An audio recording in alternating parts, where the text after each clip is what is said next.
Gopinath, Director, International School of Photonics, to kindly chair this session.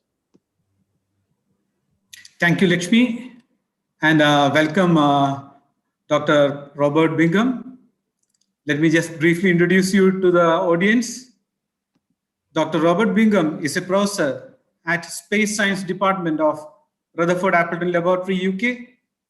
He is also the professor of physics at University of Strathclyde and an individual merit scientist at STFC Rutherford Appleton Laboratory. He has a BSc from University of Strathclyde, an MSc in Plasma Science from University of Oxford, and a DPhil from University of Oxford for the thesis Nonlinear Laser Plasma Interactions. Professor Bingham is a fellow of many reputed scientific societies, including the Royal Society of Edinburgh, Institute of Physics, the American Physical Society, and a member of International Astronomical Union, European Physical Society, and European Geophysical Union.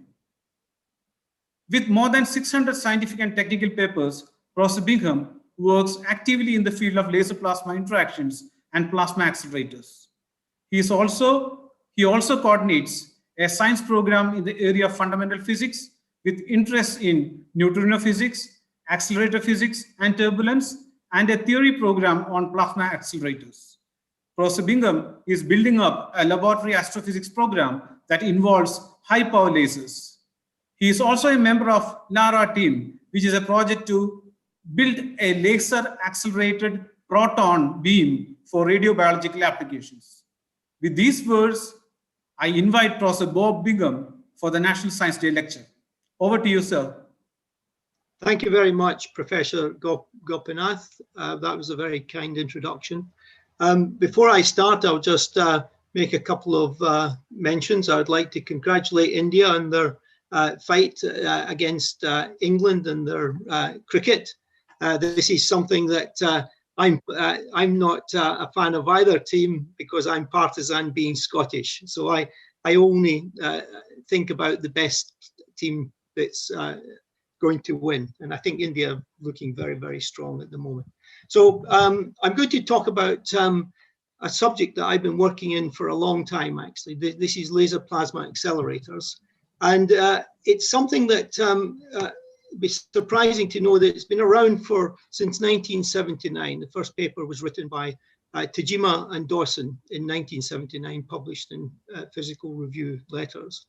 It's taken quite a long time to actually get applications or to really fulfill the promise of the early paper that Tajima and Dawson wrote in 1979.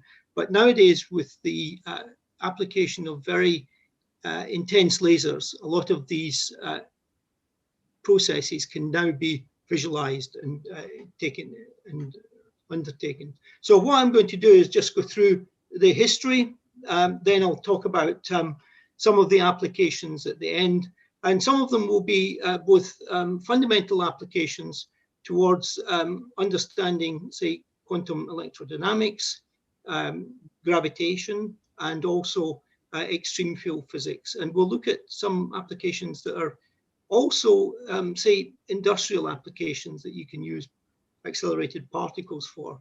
So laser plasma interactions is well known in the fields of laser fusion.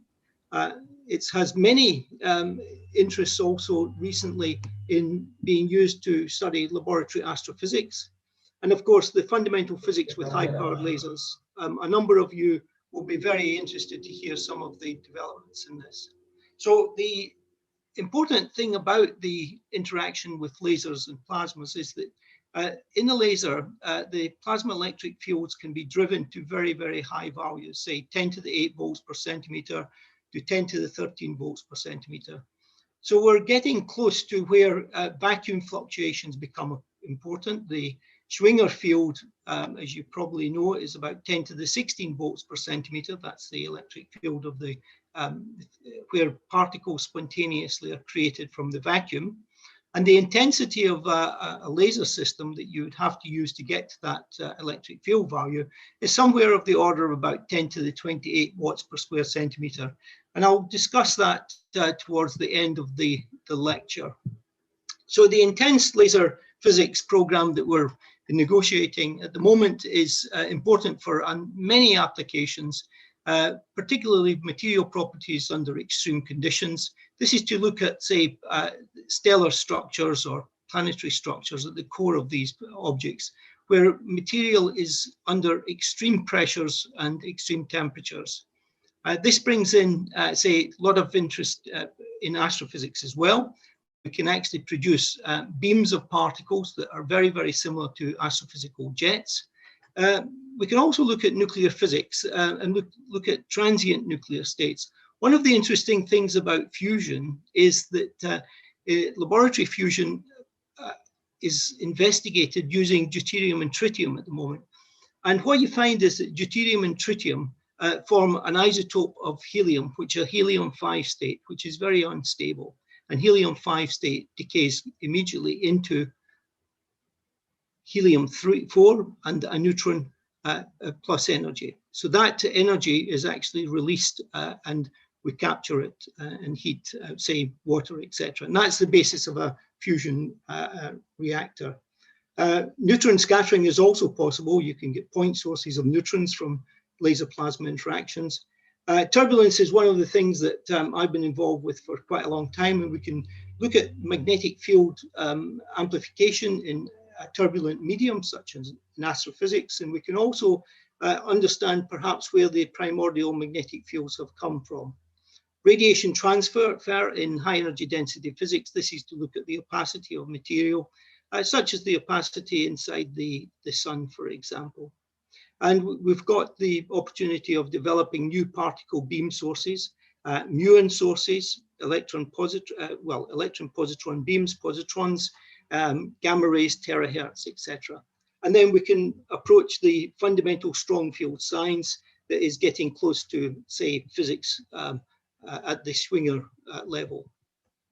This is all possible, of course, because of the efforts of really two people, Gerard Moreau and Donna Strickland. These are the people outlined in the box here. These are the two people who pioneered in the early days the chirp pulse amplification process.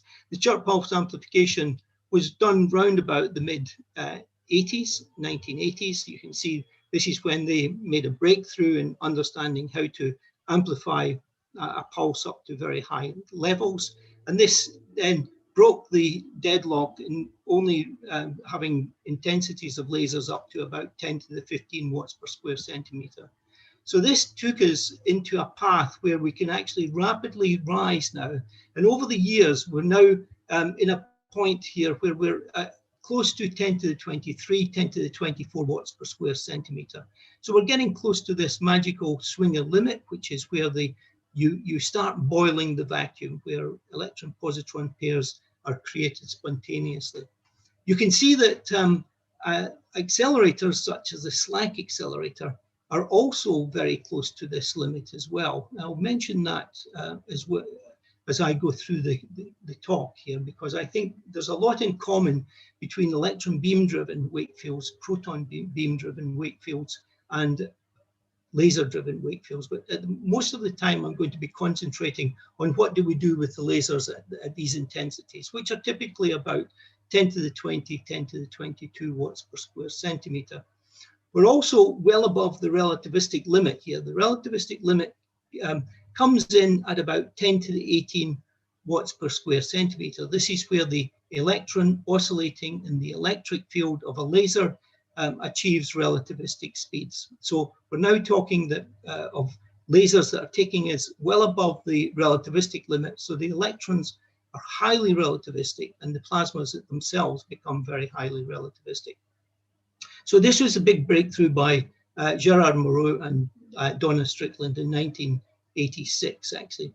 But I mentioned earlier that the plasma wake field experiment or theory for the wake field process was envisaged by Dawson and Tajima around about 1979. So it predated the chirp pulse amplification work. And in 1979, of course, there were no high-powered lasers available, and people had to try and use their ingenuity and develop short pulse laser structures that could actually generate a wake field. And we'll explain this in a few slides from now. And as I said earlier, the critical fields that you find for the Schwinger limit are about 10 to the 18 volts per meter. Previously, it was 10 to the 16 volts per centimeter, so it's the same thing. And the intensities are around about 10 to the 28, 10 to the 29 watts per square centimeter. So having said that, this is the present laser and electron technology. I won't dwell a long time on this, but I'll just point out a few key numbers in this table. And I'll talk about how do we go beyond the numbers that are actually on the table itself.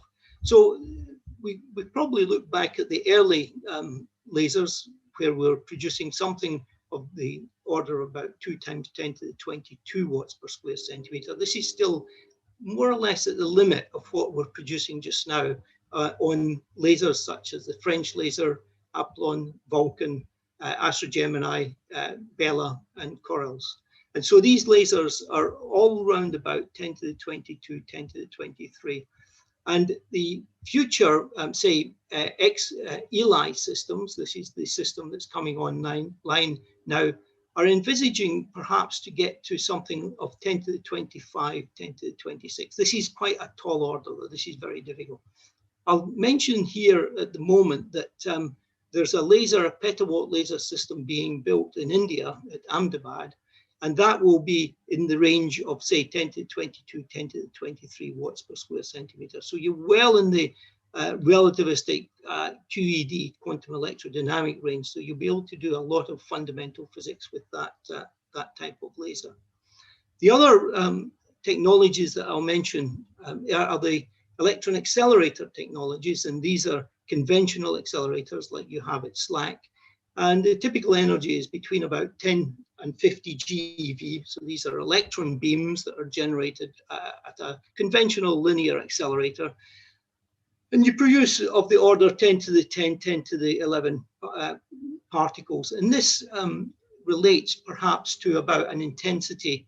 If you actually multiply by mc squared, multiply by c, you'd actually get an energy of about, an intensity of about 10 to the 21 watts per square centimeter.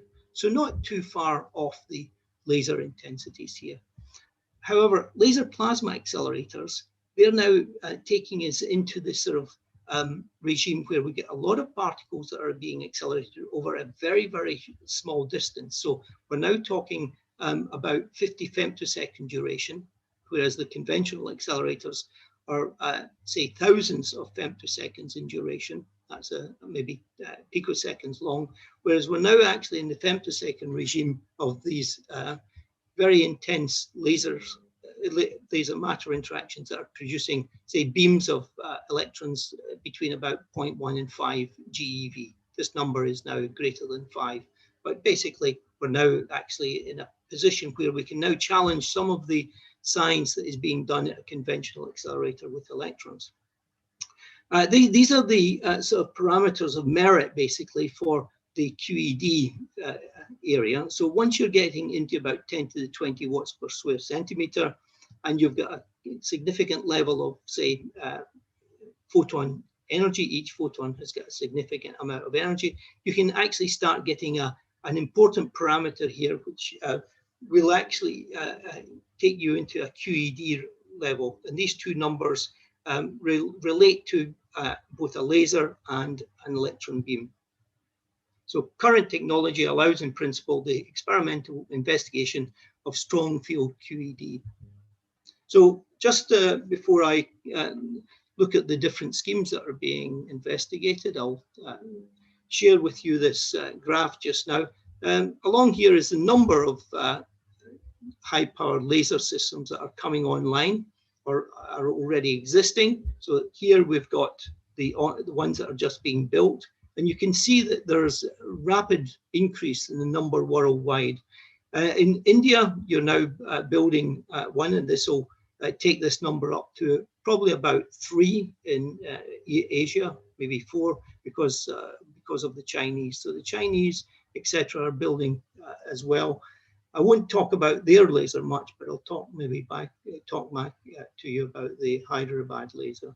Europe seems to have the largest number, whereas North America have got relatively few. So there's been a rapid increase in the number of high-powered lasers that take us into this extreme photonics regime, where we can now look at highly excited states of matter, highly compressed states of matter, also highly accelerated states of electrons and protons, etc.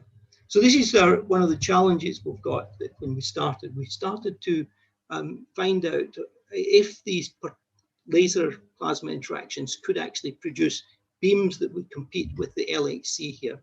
So this is a typical sort of LHC picture that you would see in many accelerator talks. It's really just the outline of the accelerator, which is about 50 to 100 meters underground.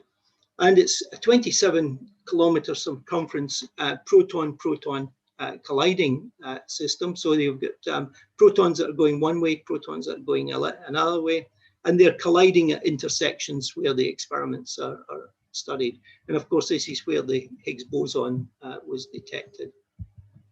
Again, another one is the Stanford Linear Accelerator Center. And here we've got the LCLS, which is a free electron laser. So this is about 3 kilometers in length, actually. And we're now producing very intense photon beams through free electron laser action using those electrons that are accelerated in the accelerator. So this accelerator is 3 kilometers in length. Typically, its energy of the electron beam is about 20 GeV. And so can we do better using laser plasma interaction? So this is really the challenge that was put down many, many years ago when Dawson wrote his first paper.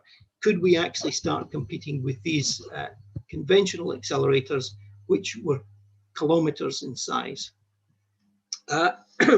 Just before I go on, I'll mention that there is also very strong fields in astrophysics.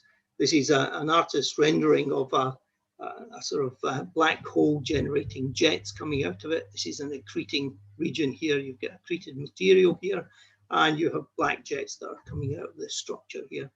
So you get ultra strong electromagnetic fields, highly energetic particles, very strong QED effects, electron-positron pairs being created continuously. And similar things happen inside neutron stars, where you get very highly compressed states of matter. You've got magnetospheres of, say neutron stars, which we call magnetars, and where the magnetic field is of the order 10 to the 14 Gauss. And fields of that nature, you can actually spontaneously excite electron positrons from the vacuum. So you create electron positrons directly from the vacuum. So these are driven by the black hole physics or neutron star physics, and the central engine is a supernova. And you've also got gamma ray burst processes in these, and very intense physics coming out of that. So particle accelerators compared with compact accelerators. So here we have they're very large. A conventional particle accelerator is a very large object, 27 kilometers for CERN and 3 kilometers, say, for SLAC. And they've been very successful in the past in verifying the standard model of elementary particles. So this is the standard model of particle physics. So we've been able to discover WZ bosons, quarks, gluons, quark-gluon plasmas, etc. So this is all very standard stuff for the very large accelerators that are built by particle physicists or built for particle physicists. Some of the interesting problems that we're now trying to understand is the asymmetry of matter and antimatter in the universe. Why is there more matter than antimatter? Also, we're looking at dark matter with these very large accelerators as well.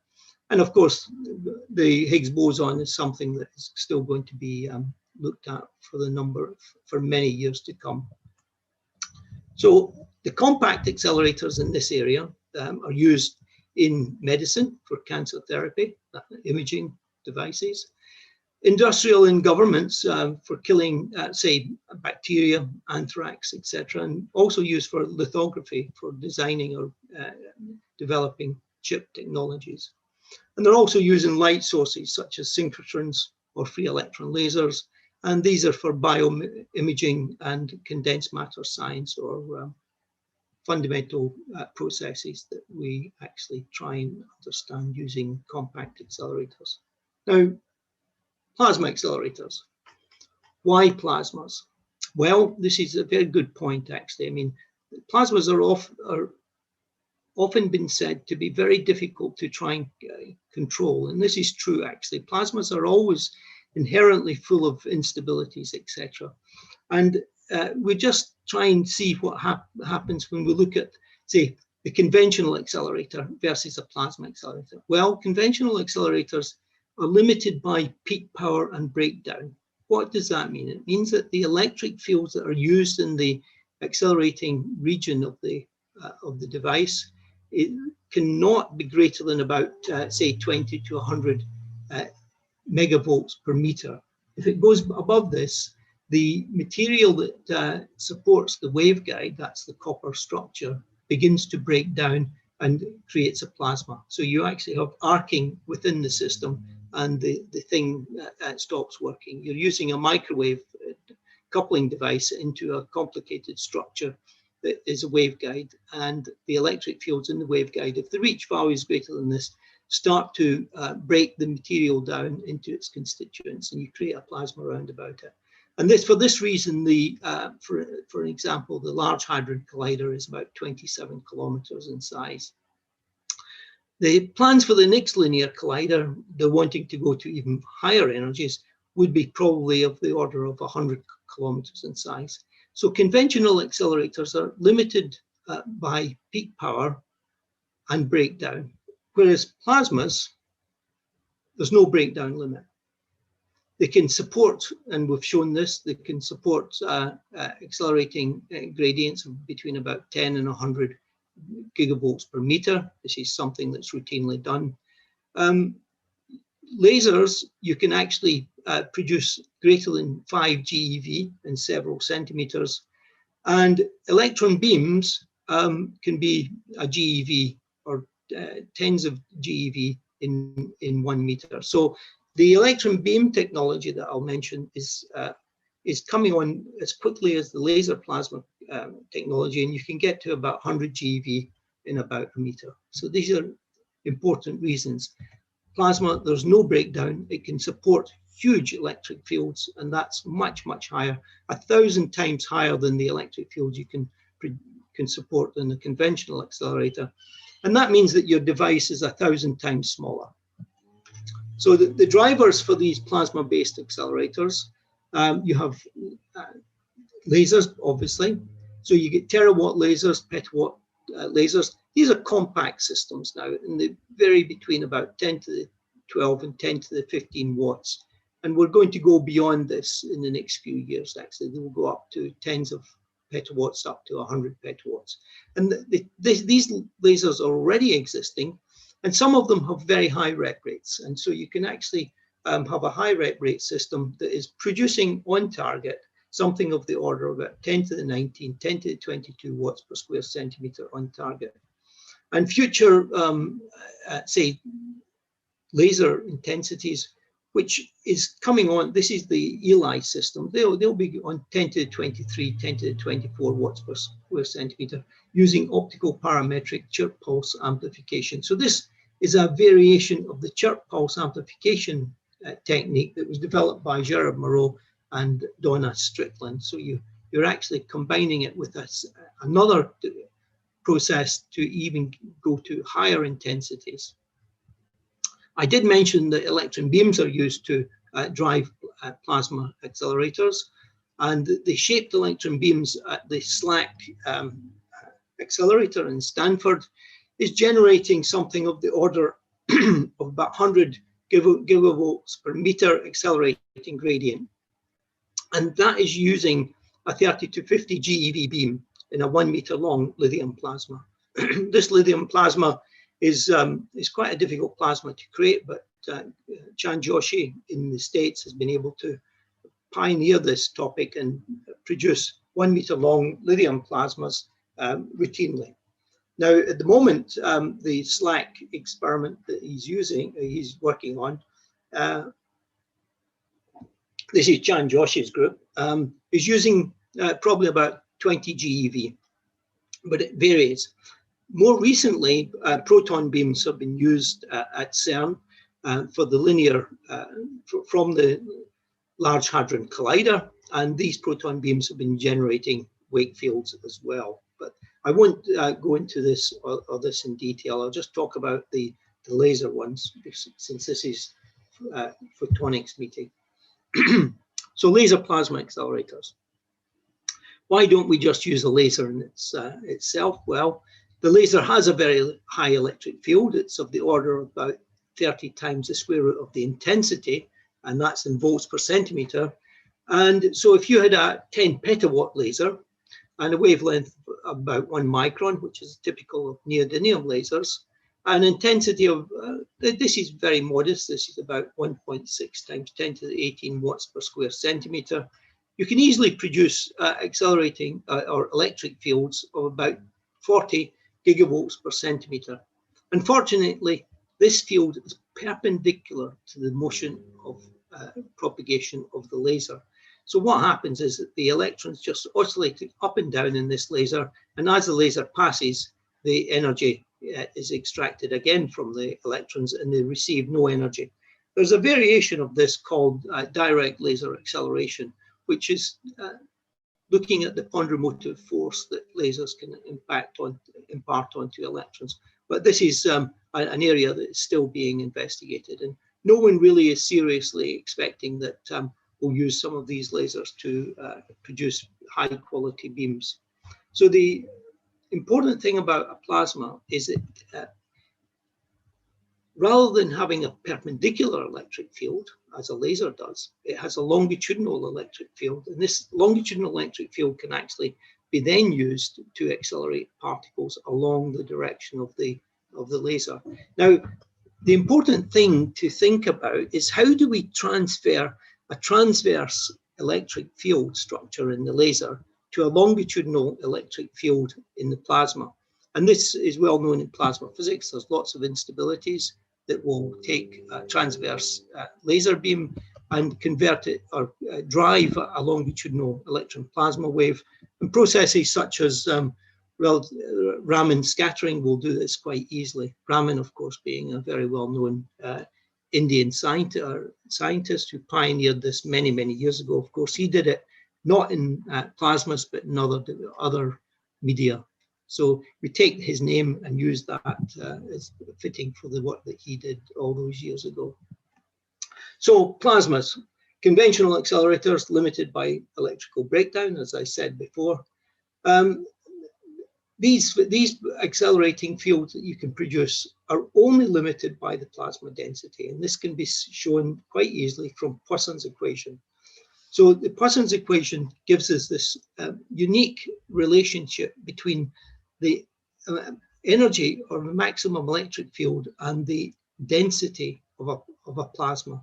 So if you take, for instance, 10 to the 18 particles per cubic centimeter, then the theoretical maximum electric field is about 10 to the 9 volts per centimeter. So you're already at a GeV per centimeter for this. So the large accelerating fields, and there's no electric breakdown possibility because the plasma is already broken down actually. So these plasma accelerators are unique in being able to transform a transverse electric field into a longitudinal electric field that is supported by a relativistic plasma wave. So this is the schematic of the very simple sort of idea here.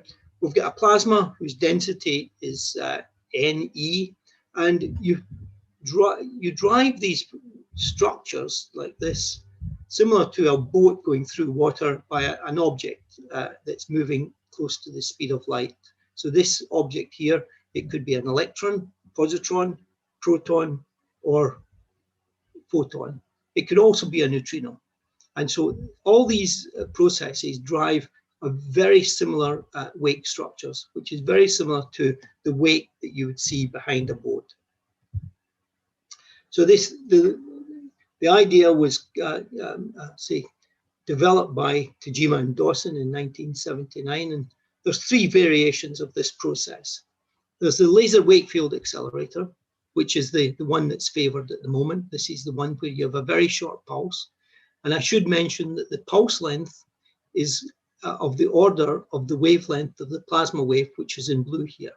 So the red structure here is the wave packet of a very short laser pulse, which is moving to the left. And it leaves behind a train of plasma oscillations. And these oscillations support very large electric fields that are pointing in the direction of propagation. So any electron that is found in this region here can be accelerated. Similarly, when it reaches this side, they can be decelerated. So there's a possibility of acceleration and deceleration. And this causes, say, a limitation to the acceleration because there's a dephasing. Once the electron has actually taken the energy out of the electric field and being accelerated to the other opposite side, then it starts decelerating. And when it decelerates, you actually start producing a deceleration and a dephasing effect. And that means that the electron will actually stop being accelerated and give up energy back to the laser. It can also outrun the laser as well. If it receives too much energy, it can actually outrun the laser. So the other process is the plasma beat wave accelerator. This is the process that was favored way back in the early 80s because we didn't have jerk pulse amplification. And what we did was we took two laser beams and beat them together, and you'd produce this modulated wave packet here. And this wave packet structure had each of the wave packets within it of the order of the plasma wavelength. And this would drive up a plasma wave in blue, as shown here. So this was the beat wave process. And more recently, people have gone back to a concept similar to this, but it's called the self-modulated laser wake field accelerator. Rather than having the modulation developed by having two beams, you just let the plasma self-modulate the laser beam through a forward Raman instability. So this is developed through an instability. Self-modulated laser wake field accelerator is a Raman forward scattering type of instability where you have a Stokes and anti-Stokes wave that are produced as a result of the main beam coupling into the plasma wave, creating this modulated structure. And the modulated structure is very similar in structure to the plasma beat wave structure. So these concepts were all more or less investigated way back in the 80s because jerk pulse amplification had not come of age at that time. So plasma wakes, you can produce a relativistic plasma wave. So the phase velocity of this plasma wave is moving very, very close to the speed of light. I should say that the reason it's moving close to the speed of light is that the group speed of the photon field or the photon wave packet that's moving through the plasma has a speed that is also very close to the speed of light, just less than the speed of light. It's capable of growing very large to very large values. So the electron plasma wave is given by this very simple equation. It's just the square root of the electron density in particles per cubic centimeter. And epsilon here is an efficiency factor, which is obviously less than 1. If it's 1, it means 100% efficiency. That means that you can produce a plasma wave where there is maximum density at one point and zero density at the other point. So normally this value is about 10%, say, or maybe even higher, but we normally take it to be about 10%.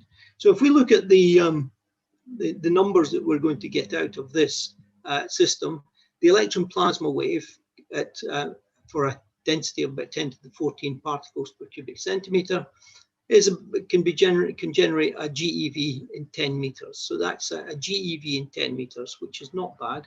And if it's 10 to the 20 then it's a TeV in 10 meters. So you're producing about a TeV in 10 meters.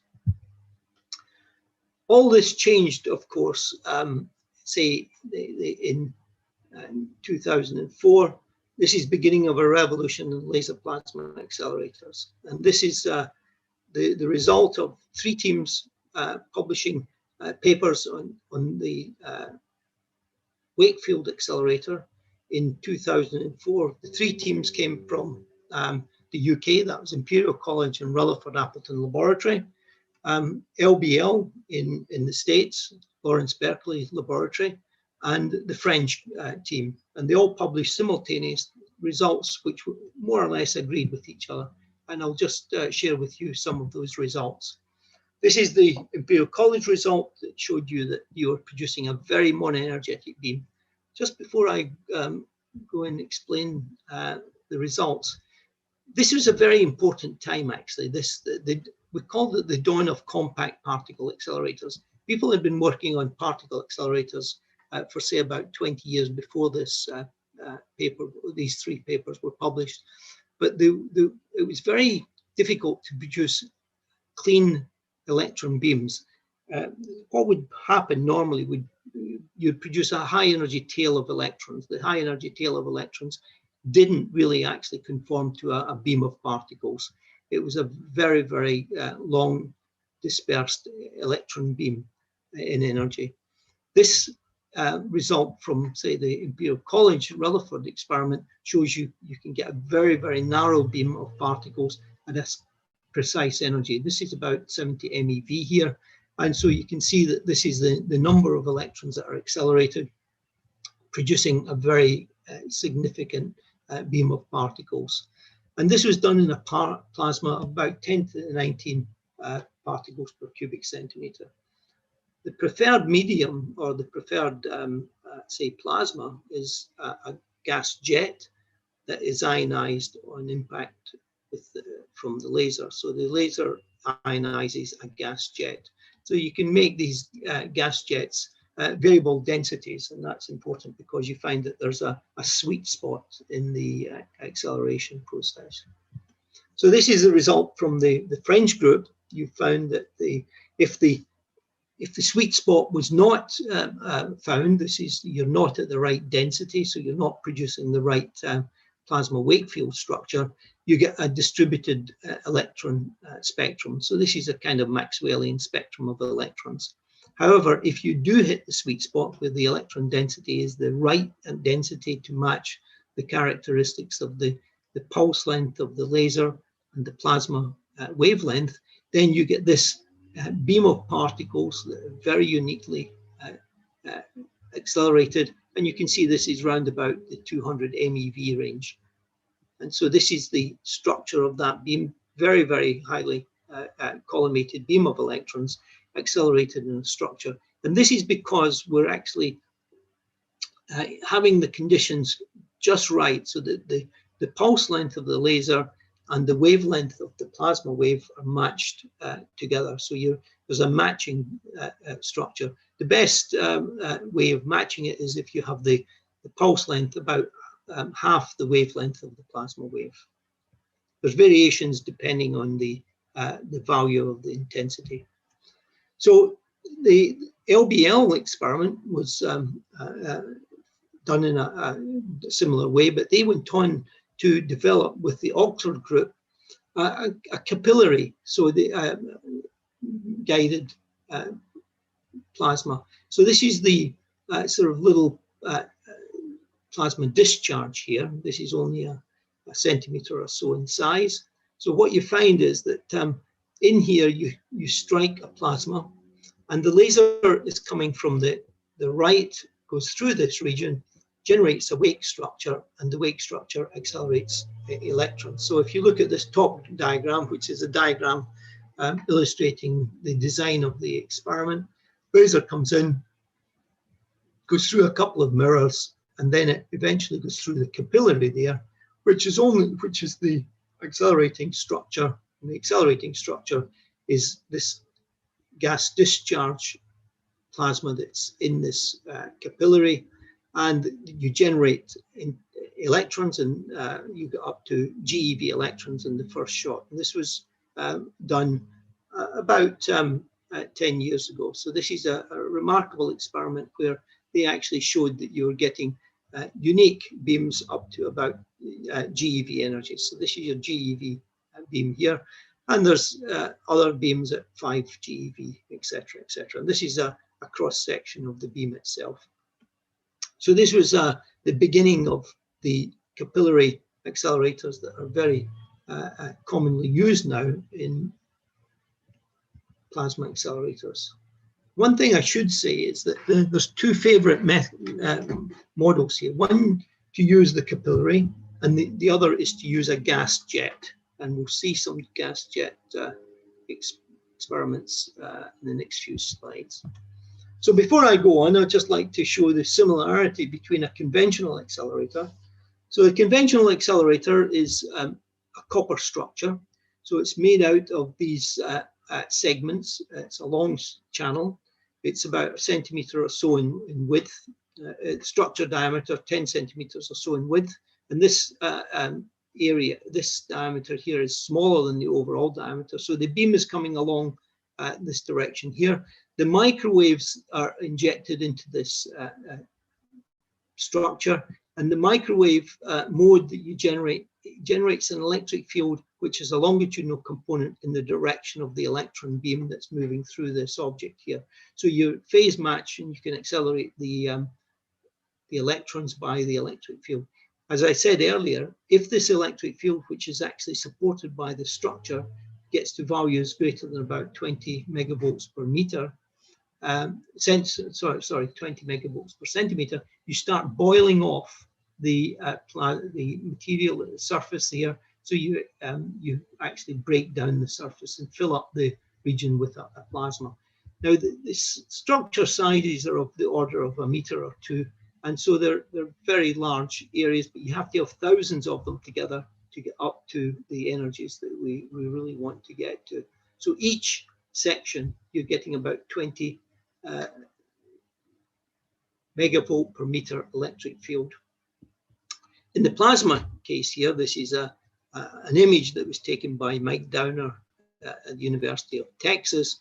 This is a capillary structure here, and you can see you've got regions of bright and dark, and this is the region where you've got the plasma wave. The plasma wave is in this region here, and it's being accelerated by the electric field that is being supported by the plasma wave that is moving along this direction. So its phase velocity is very close to the speed of light, whereas the group speed of the plasma wave is very, very low.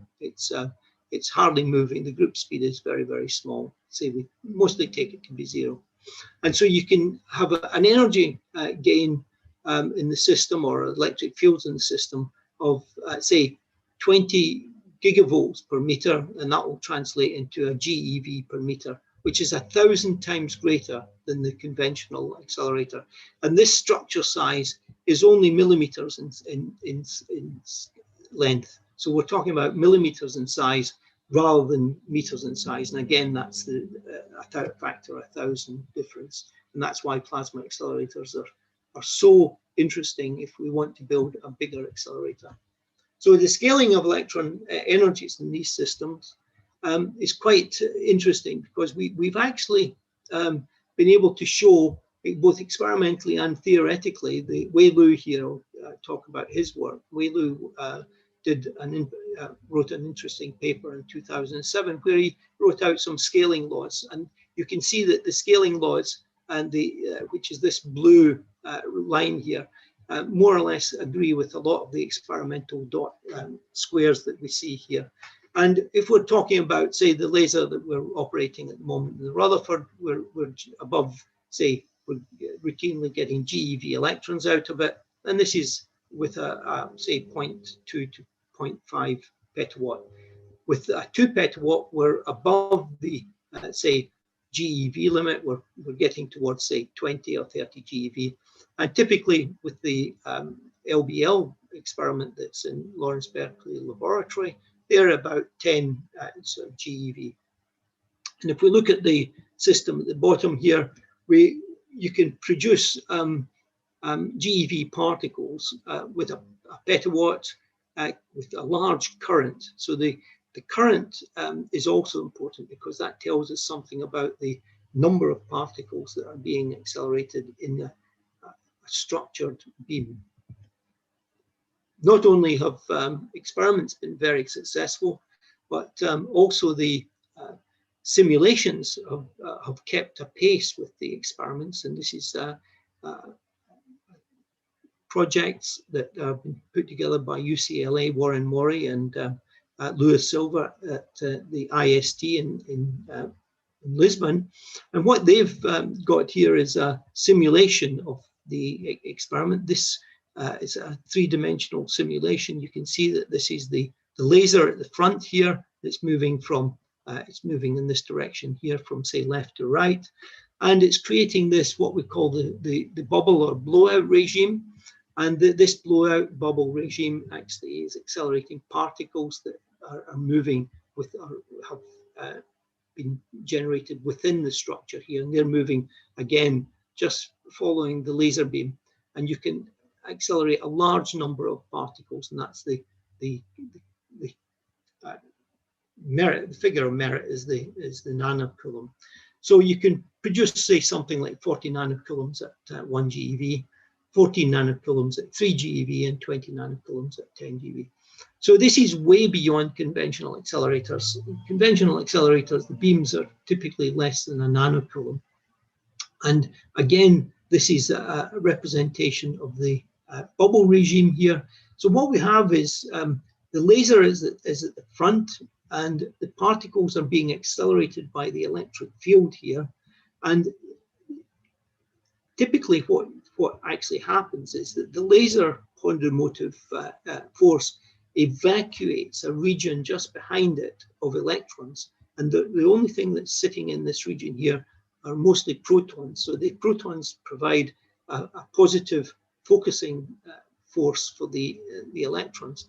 And the electrons are pushed out by the laser beam, move round, and can be then captured and brought back into the accelerating structure. So the electric field is pointing from, say, left to right. So the electric field would start pointing in this direction, go this way. Once the electron reaches this point, it begins to slow down again. And of course, it can, and it would stop losing the energy. And of course, you have to then match the structure size of the accelerator with the time or the distance it takes for the electrons to get to this point here. You don't want that. So the lasers are very, very important to generate this ponderomotive process. So this is something that's underway at the moment, the new directions of electron acceleration. So what we want to do is we want to have multiple pulses. So you want to have multiple staging regions so that you can actually keep accelerating the particles. So from one stage into another stage. So you've got stage 1 here, stage 2 here. So stage 1 could be a gas jet, and stage 2 could be a discharge capillary, such as like the ones that Simon Hooker at Oxford has been developing. So you'll be able to accelerate the particles continuously through this system. And remember that these structure sizes are only millimeters or centimeters in size. So this is perhaps a centimeter in size, and this is probably a few centimeters in size. So you can probably get staging of 100 of these together, and that would take you up to TeV energies. One of the other thing is that you can do is you can beam profile. So you can start cleaning the structure of the beam by putting it through various apertures, etc., and try and clean up the quality of the beam. You can also generate plasma wigglers. I'll mention that in the next few slides. This is where you're deliberately, or you want to have the electrons. If I go back to the previous slide, here, the electrons that are coming into this accelerating structure can come in with different orbits. And the ones that are in an orbit that's moving off axis, they can actually then oscillate up and down. And as they're oscillating up and down, they can radiate what we call Betatron radiation. And that's one of the reasons why we want to actually have a Betatron structure. So we can have a deliberate plasma wiggler itself, or we can actually rely on the bubble regime. We can have twisted beams, etc. And that would, people are now looking at how you can create helicose type electron beam structures. So this is the Betatron X-ray device that I was talking about just a few seconds ago. So you've got the electrons that are accelerated in this region here. It's been created by the blowout effect of the quantum-motive force of the pulse of the laser here. The laser has evacuated a region behind it, and we normally call this either the bubble regime or the blowout regime. And any electron that is whose orbit is not directly along the axis has got a small off-axis component, and the electron will oscillate up and down due to the strong electric fields that are actually pointing inwards towards the center, and that's set up by the presence of the protons here. And those electrons will generate Betatron radiation, and the Betatron radiation is like coming from a point source, so it's a very small point source, and it gives very, very good quality beams that can be used for many, many applications, and the applications range from medical applications to military and industrial applications. And with the Betatron radiation, it's a constant, energy. So you've got this broad energy spectrum. So this is in the photon energy in keV. You've got a very broad energy spectrum coming out. And whereas a free electron laser, you've got a peak of energy at certain, wavelength. So this photon would, from a free electron laser, would be something like 5.6 keV. And with the say normal laser solid interactions, this is something you get from high harmonic generation. You get this multiple structure that's generated here. So with the Betatron, you get almost a sort of flat spectrum of photons coming out. And the power seems to agree with the theory. So the blue is a theoretical value, and the dots again are experimental. So this is where we're moving to. So we've got this, just recapping, we've got this gas jet. So the gas jet is an elongated gas jet. It's actually being ionized by the laser, as well as providing the density structure to support the longitudinal electric field, and it's accelerating electrons. And these electrons, as if they're orbiting slightly off axis, will have a wiggle structure, and they can radiate radiation through the Bremsstrahlung process. So this is something that people are now beginning to develop rapidly, and in all of the laboratories that are operating worldwide. And you can see that we're talking about structure sizes of just a few centimeters here. This is another variation on the same concept. What we've got here is, instead of having looking at Betatron radiation, we're looking at Compton upshifted radiation. So we've got two laser beams. One is generating the relativistic electrons, so these could be GeV electrons, and the second laser is scattering from those GeV electrons and Compton upshifted to gamma ray energies, and those Compton upshifted photons then are coming out, and we're using them for experiments that would be ideal for, say, hard X-rays, and that would be looking at inside objects, etc. So if we look at this diagram here, this is the brightness of the structure versus the energy of the X-rays that's produced either by the Compton radiation, which is the upscattered radiation, or the Betatron radiation process here. So you've got the Compton is out here, and the Betatron is in this regime. These are different, say, experiments that are underway at the moment. But the LCLS in SLAC, this is the free electron laser, that is still orders of magnitude higher in intensity over this 1 to say 20 or 30 keV range.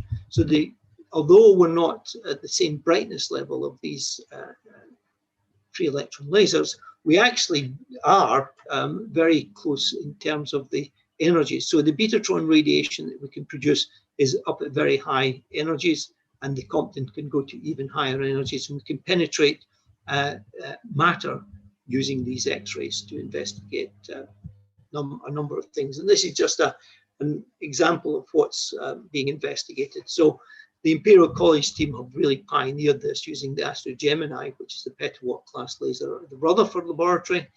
And they can use this phase contrast imaging technique to get extreme detail. And this is the bone structure of a human bone, actually. This is something that is quite amazing, actually.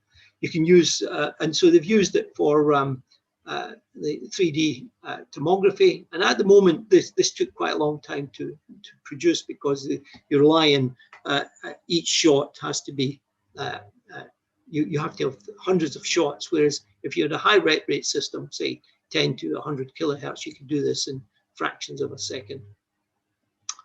We can look at imaging of other structures. We can look at shock waves. This is, I think, something to do, look at the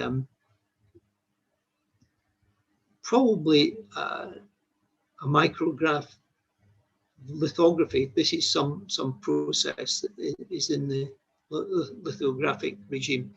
And of course, we can look at shock waves that are generated in compressed fuel. And these have got applications in astrophysics, planetary science, and solar science. We've also got another sort of tool in our armory. One is to fire high-powered lasers onto a solid target, and that solid target would create a plethora of different particles. Notably, you get very high energy protons coming out of this, but you can produce electrons, protons, positrons, ions, neutrons, terahertz radiation, X-rays, and gamma rays. And this is a process that all the groups in the world that have petawatt class lasers are investigating just now. So you're looking at the secondary radiation that is produced as a result of a very strong interaction of the laser with the solid medium here, and generating relativistic fast electrons that are moving through this. And these relativistic fast electrons can produce all the particles that we just saw in the previous slide. And one of the things that you can recognize here, the electric fields can be of the order of about 10 to the 12, 10 to the 13 volts per centimeter per meter, and that can accelerate protons and produce ion beams. And those ion beams are now being looked at as a possible use for the proton oncology studies, or proton radiobiological studies that people are looking at protons. Instead of using a conventional proton accelerator, can we use a laser plasma accelerator like this? Another application of these laser solid interactions is to look and see if we could actually generate energetic ions for fast ion ignition. So this is a fusion scheme. This is to ignite a compressed fusion pellet. So what we've got here is a fuel that's compressed to high density, and you initiate a shock wave in a solid material, and that generates accelerated say protons or ions, and those ions move into this compressed matter region here, dump their energy in the center, and ignite the compressed fuel. So we're talking about, say, compressions of between about a few hundred to 1,000 times solid matter. And if you create the protons with the right energy, they can penetrate this region here and ignite the fuel. So to ignite the fuel, you're looking about at energies, ignition energies between 7 and 20 kilojoules. And you're using, say, ions between about 3 and 30 MeV. And this has been shown to be an important fast ignition scheme in the laser fusion program. And we've undertaken, Elisabetta Boella has undertaken a number of simulation studies of this.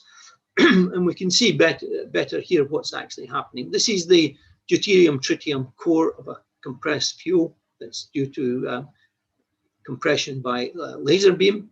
This is very high density in here. And the the density profile is something of this nature here. And we're looking at producing a shock wave that accelerates ions to very high energy that would then be able to penetrate this high density region and deposit their energy in this region here through a process. Well, the characteristic deposition name for this is the Bragg peak. We'd want to make sure that the Bragg peak was roughly at the center of this fuel. And by depositing, say, of the order of about 15 kilojoules to 20 kilojoules in this region, you could ignite the fuel and get a successful fusion ignition scheme. I mentioned also electron-positron pairs. This is active work that's going on. Again, you produce your accelerated electrons in a gas cell here. These electrons are accelerated by the Wakefield process. The electrons are impacting a solid target, such as something like lead. The subsequent interaction between the electrons and the material in the lead here produces gamma rays. These gamma rays produce decay and then produce electron-positron pairs.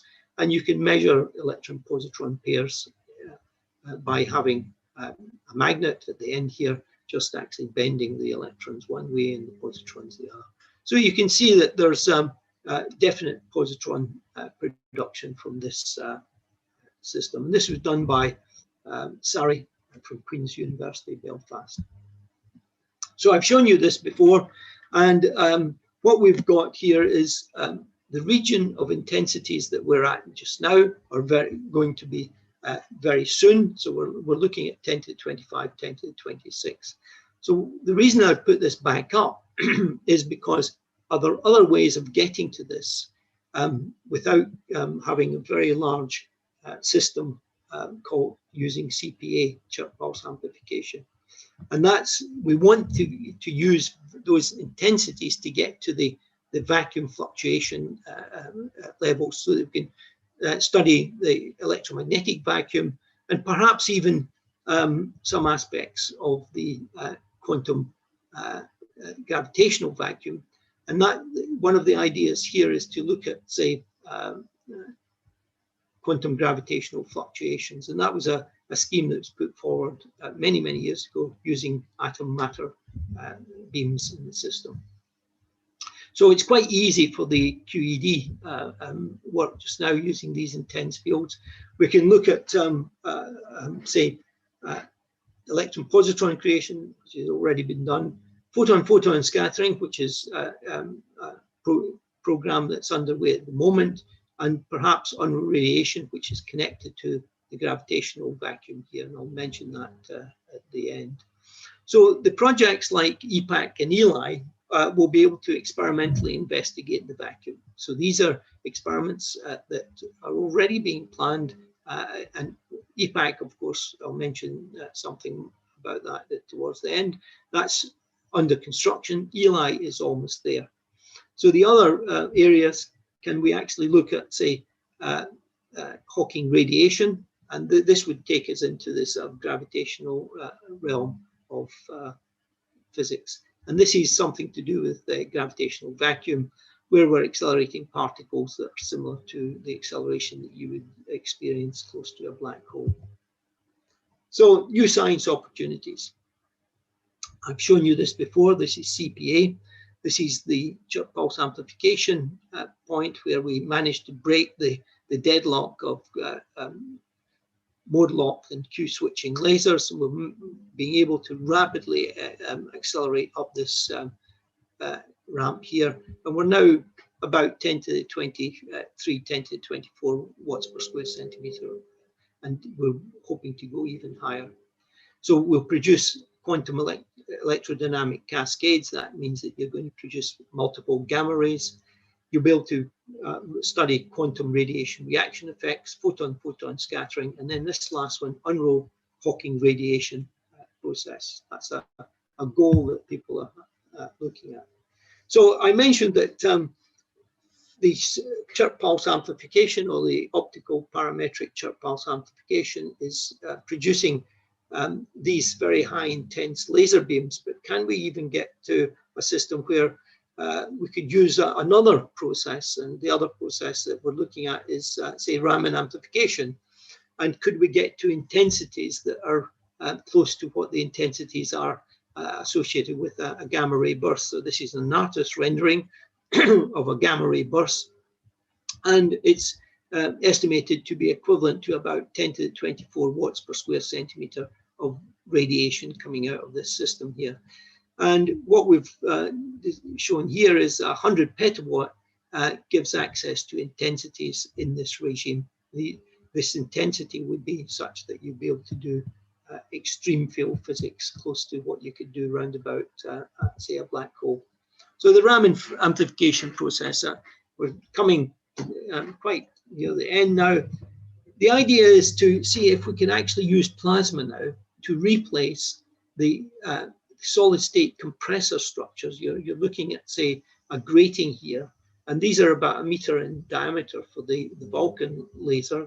I think it's actually about, say, more like 60 centimeters in diameter, but we're getting up to meter-sized structures to actually compress the lasers using the chirp pulse amplification process. Now, if you want to go to higher intensities, there's a breakdown of the material here. So this material itself can only support, say, an intensity no more than about 10 to the 12 watts per square centimeter. So if you're trying to increase the intensity of the laser beam, and you're limited by the breakdown of the structure here, then you have to build this larger. So you're now talking about 2 meter size, maybe 3 meter size structure, solid state compressors. And this is a daunting task. So what we're looking at with a plasma amplification process is something that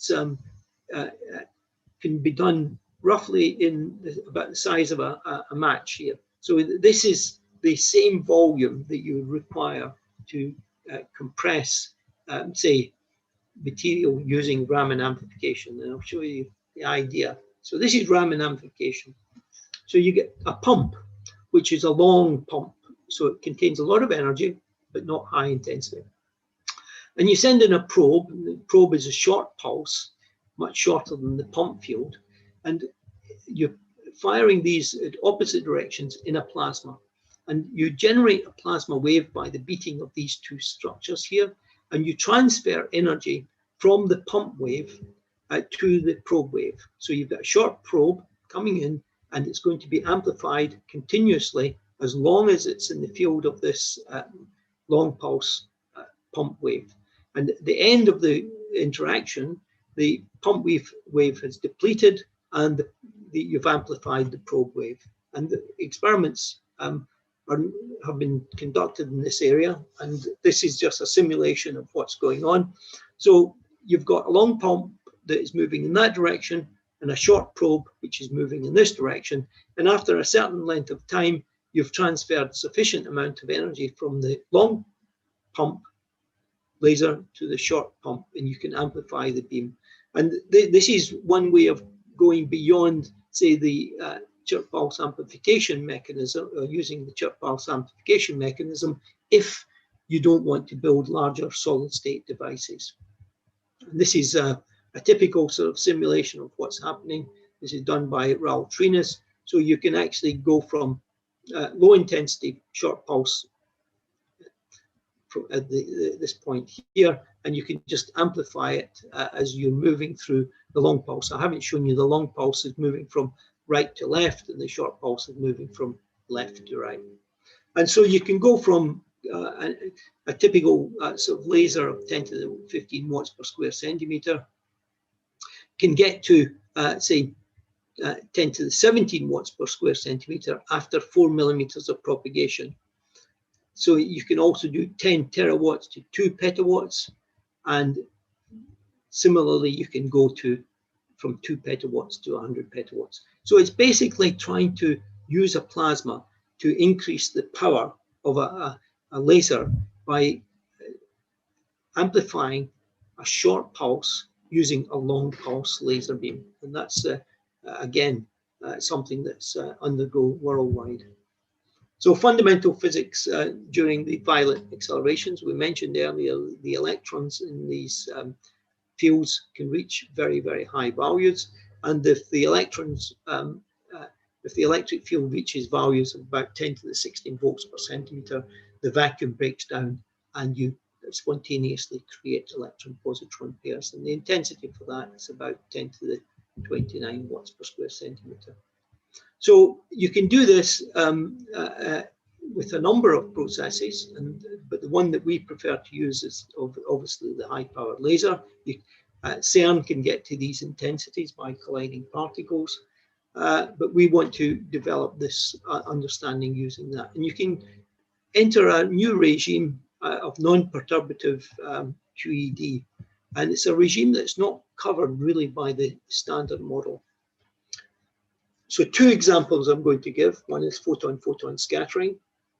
This is where you've got photon-photon scattering in the laboratory. You've got two laser beams, K1 and K2, coming in this plane here. A third laser beam is coming up from the bottom, and that will scatter into a third laser, which we call photon-photon scattering from the vacuum. So what you're actually doing is you're doing work in the vacuum here to create a situation where you've got an electron-positron plasma, virtual plasma, that then scatters this laser into a fourth laser in this direction here. So this is a process that we've been studying for a number of years, and there's an experiment being planned to look at photon-photon scattering. And I'll just mention that Ben King has developed or written a paper on a double slit experiment, which is not too far from this idea where you set up a standing wave and you have a double slit type of experiment using pure photons. So the photon-photon scattering experiment gives you a number of scattered photons, which is given by the product of the power of each of the lasers, P1, P2, and P3. K1, K2 are the main lasers here. K3 is the third laser, and K4 would be the photon scatter signal that you would look at. And we've looked at a number of variations of the number of, say, photons that you would detect using 0.5 petawatt up to 50 petawatt. And you can see as you go to 50 petawatt, the number of scattered photons from the vacuum would increase dramatically from less than 1 up to 100,000. And this is a new variation of this process. We're using a technique using a photon-photon scattering, not of plane waves, but of orbital angular momentum waves. And this has been pioneered by one of the students, Rami here, who worked with me at the Rutherford, to try and pioneer this. And we've planned an experiment now that will take place in about a couple of years' time. So I mentioned probing the event horizon of black holes. This is the, say, the part where gravity and quantum mechanics comes into play. So surrounding a black hole, Hawking showed that the perturbation in the vacuum would give rise to a field or Hawking radiation. This is a black body radiation at a temperature T, and the temperature is a function of the acceleration G due to the black hole, and so it's directly proportional to G. So the idea here is that if you have an observer who is accelerated in vacuum with an acceleration A, they would be able to actually have a radiation process or a thermal radiation surrounding them, given by the T here, which is again the same equation due to the equivalence principle of the Hawking radiation. So an accelerating observer in vacuum would see a similar Hawking-like radiation called unknown radiation. And an experiment is planned to look at this. This is just a schematic, slightly more complicated than this. But basically what we've got here is an accelerated, a standing wave structure. So you've got these two parabolic type mirrors here, and you set up a standing wave structure of the electric and magnetic fields. And the electrons are oscillating in this region here. and the acceleration is giving rise to the Hawking radiation through this simple expression here. So this connects, let's say, Hawking radiation, Unruh radiation, black hole physics, and intense field lasers. So the future is very bright. Laser plasma accelerators are great sources of bright radiation. There's great sources of electrons, positrons, protons, ions, etc., for all sorts of experiments. The building here and the EPAC, which is the Extreme Photonics Application Center, this is being built at the Rutherford, so this is Extreme Photonics Application Center program. So we're going to have multi-petawatt systems in this experiment, so we'll be able to look at extreme photonic applications. And this is the work that we're doing here is very much tied up with the work that we're collaborating with the TIFR group at Ahmedabad. So the Tata Institute for Fundamental Research group is actually helping us develop some of this technology that we're going to put into this building here. And this is for your, I'll leave this up, but these are the parameters for some of the lasers that are going to be used. And it's all predicated on the fact that we've already built a system and delivered it to the ELI project.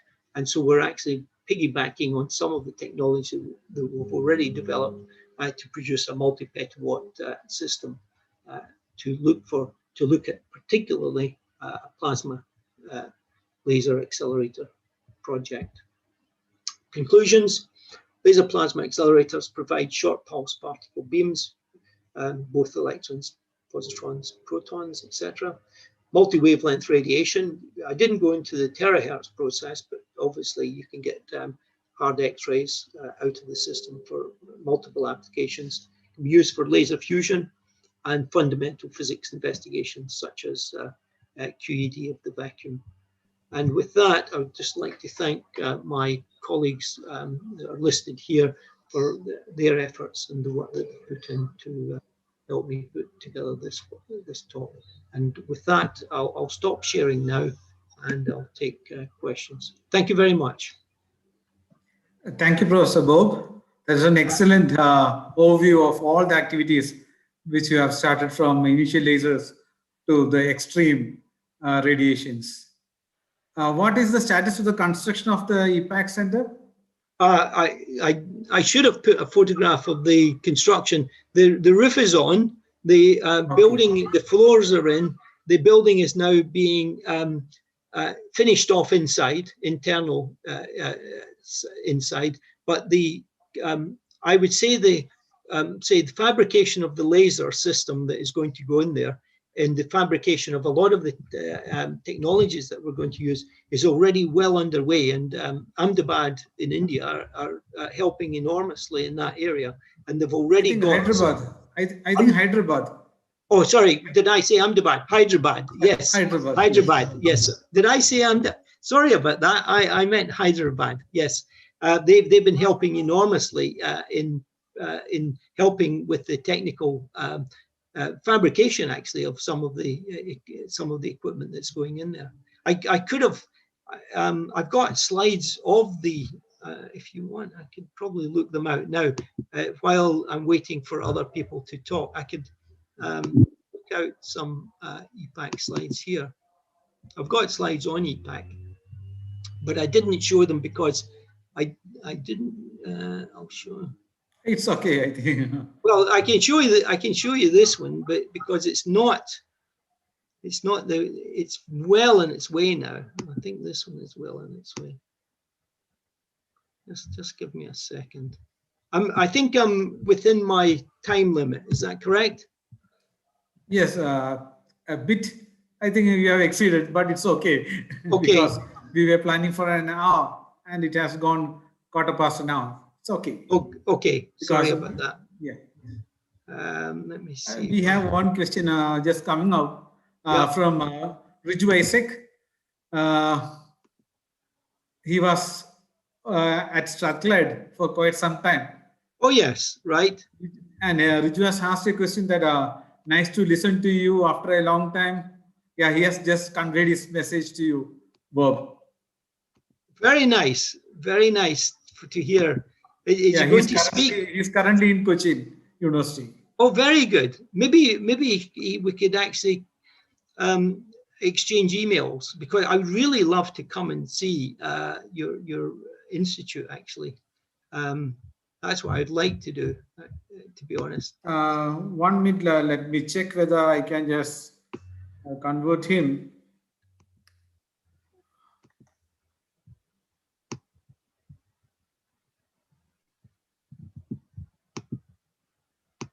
Yeah, I can allow him to talk. Richu, can you talk?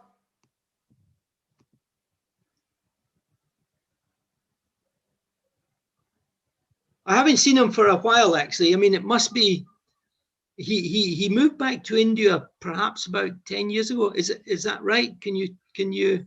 Yes. Riji, he's there now. Yeah. Riju, can you unmute? Yeah, I'm doing it. I left Strathclyde in 2011. Then I was working somewhere else, and now I'm back to Kochi. Actually, we are starting femtosecond. Photonics department already have one femtosecond laser. We are getting one in maybe in a few months' time, and hopefully start. So I still have collaborations. Well, that's fantastic. It's really good to hear. I mean, we met up at a conference not so long ago. Remember when we met? It was about 4 or 5 years ago. We met at a conference. I think it was it in Bangalore? Yes. Are you there? Yes. So it's been a long time since I've seen you back at Strathclyde. So you left 9 years ago. Almost 10 years ago. 10 years ago. Yes. Yes, they're doing well. They've got their sort of system up and running now, so they're doing some testing with it. And we like it. I think once the situation is getting better. Yes. Yes.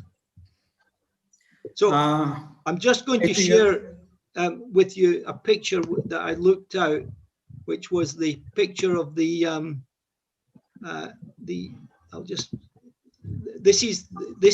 was the picture that was taken months ago. This is you can't probably see, but Donna Strickland, the Nobel Prize winner, is in here somewhere.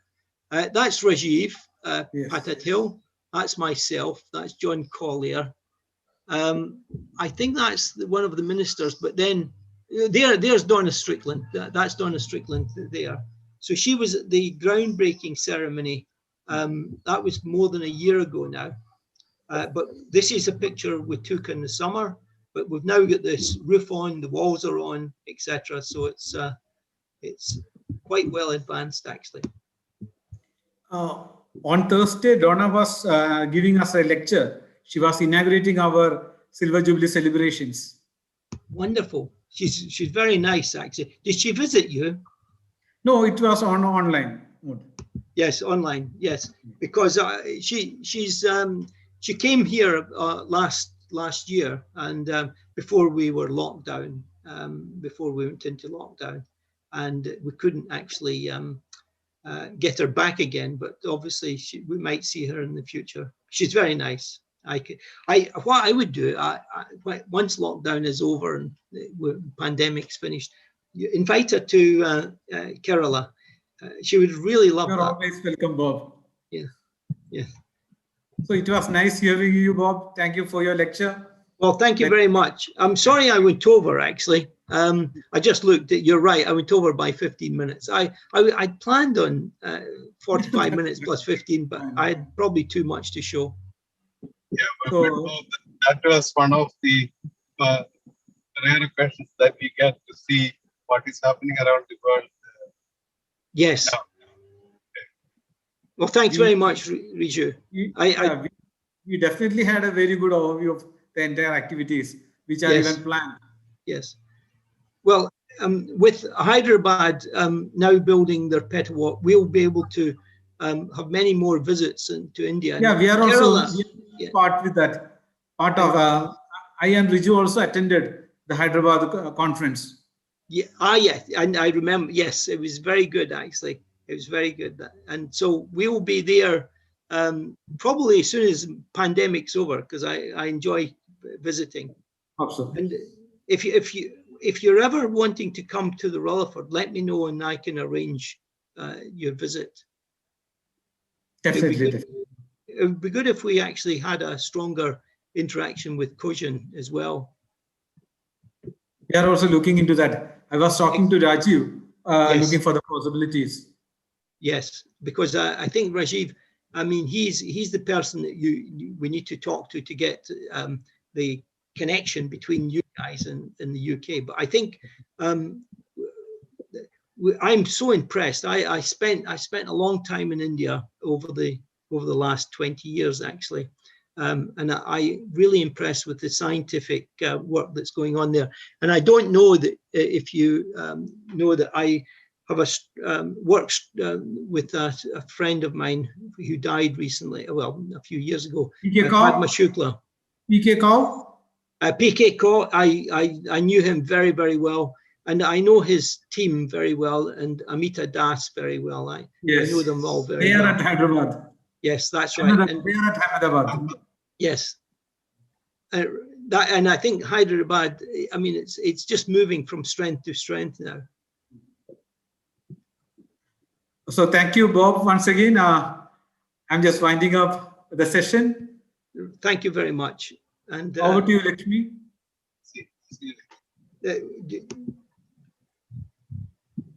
Okay, well, thank you. Thank you so much, sir. We're extremely grateful to you for giving such a detailed lecture. Thank you once again from all of us here at International School of Photonics. I would also like to thank Professor Riju for joining for an introduction. And finally, I would like to thank Professor Pramod Gopinath for chairing the session. Thank you, sir. Well, thank you, Lakshmi. Thank you, sir. Thank you. We'll be in email contact. We'll send an email to you quite soon. Oh.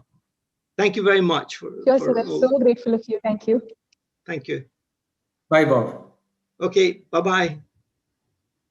Bye, Riju.